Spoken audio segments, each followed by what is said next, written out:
Remember the start of COVID? March 2020. Empty streets. Panic in supermarkets. Charts falling into the abyss. Now look at the headlines. May 2026. Hantavirus. 38% fatality rate. Outbreak on a cruise ship. What do you think? Is this the end of the world again? Or just noise? Let's be honest, many of us feel that twinge of fear. We have been through this script before. And it cost the global economy 4.4% of GDP. 22 million Americans lost their jobs in 2 months. Markets crashed 30 to 40% in weeks. So here is the question, is the 2026 economy ready for another hit? And is Hantavirus even capable of delivering it? Today, we are going behind the headlines. Breaking down the numbers, the facts, and the scenarios.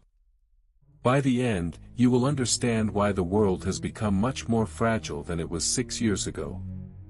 Let us begin. What happened in 2020? Let us go back for a moment. Remember that feeling when the world hit pause?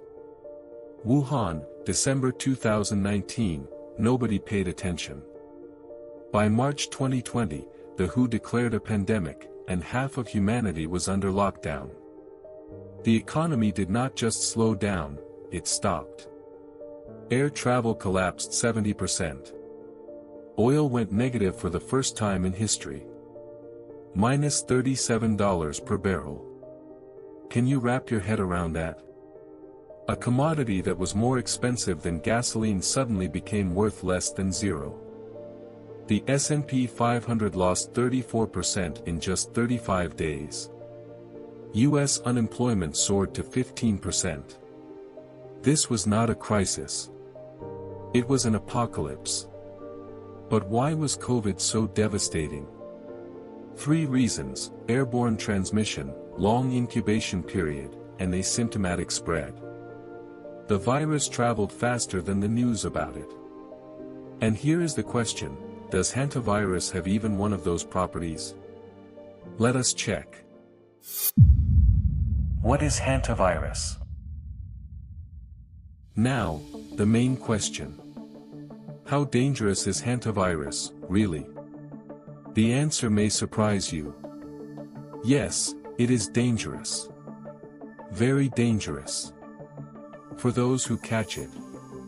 The fatality rate of hantavirus pulmonary syndrome reaches 38%. That is many times higher than COVID.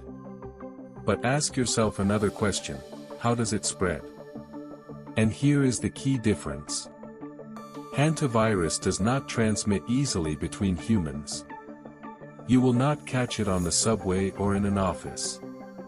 You need close, prolonged contact with infected rodents or their droppings.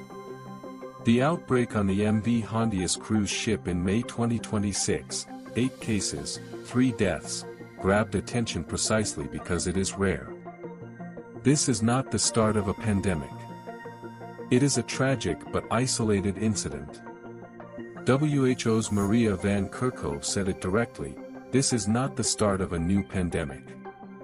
The virus spreads very, very differently. Transmissibility is the key financial indicator. If a virus does not spread widely, lockdowns are not needed.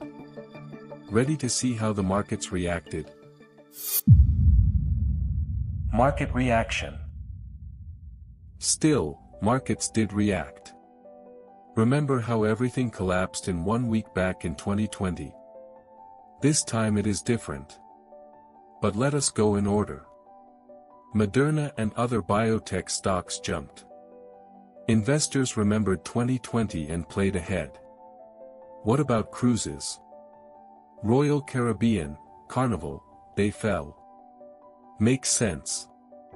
The crypto community revived Black Swan discussions. But notice the main thing, no broad crash occurred. The S&P 500 remained stable. Oil did not collapse. Bond markets did not panic. Why? Because investors have become smarter. Or at least faster. They no longer wait for a threat to become systemic. They rotate money from vulnerable sectors into defensive ones.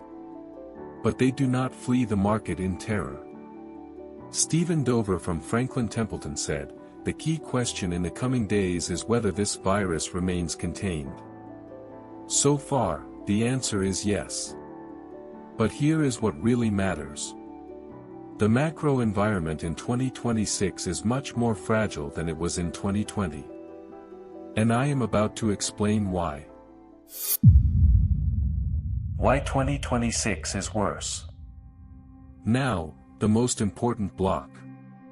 Imagine that Hantavirus does mutate. Or starts transmitting faster. Extremely unlikely, but let us consider the scenario. Is the 2026 world ready for that? The short answer is no. In 2020, governments and central banks had ammunition. Low rates. Low debt. Room to maneuver. Now they do not. Look at the numbers. US inflation is 3.3%. In 2020, it was 2.3%. That difference may seem small. It is not. Oil prices are near $100 per barrel because of the US-Iran war and the closure of the Strait of Hormuz. Government debt has ballooned. The Federal Reserve cannot simply print trillions of dollars again. That would send inflation into uncontrollable territory. Ask yourself, if a lockdown happens today, who pays for it? Who has the money? The answer is frightening. As Bean Crypto notes, the system is already stretched. Policymakers have far less flexibility. In other words, even a localized shock today could trigger a much stronger reaction than a global pandemic did 6 years ago. 3 lessons. So what do you do? Let us stay calm. 3 simple lessons to save your portfolio. Lesson 1. Separate health threat from market threat. Hantavirus is dangerous for patients, but not for the broader economy. Buying Biotech on every virus headline is a bad strategy. Unless you plan to exit within 48 hours. Lesson 2. Watch the macro. In 2026, inflation is high, oil is expensive, and rates are elevated.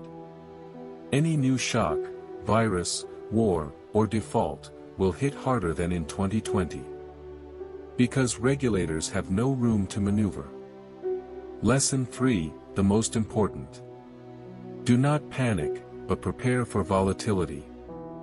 Markets no longer wait for official announcements. They react to rumors in seconds. Your best friend is diversification and cash. Yes, cash, not Bitcoin. Cash will give you the ability to buy assets at the bottom when panic arrives. And it will arrive. The question is not whether a crisis will happen. The question is whether you will be ready. History teaches us, the rich get richer during crises. Because they have cash. Conclusion. Hantavirus in 2026 is not COVID. But the financial system has become much more vulnerable. Be smarter than the crowd. Watch the numbers, not the headlines. And you will survive any storm. Subscribe so you do not miss the next crisis breakdown. And in the comments, tell me which virus or crisis to analyze next.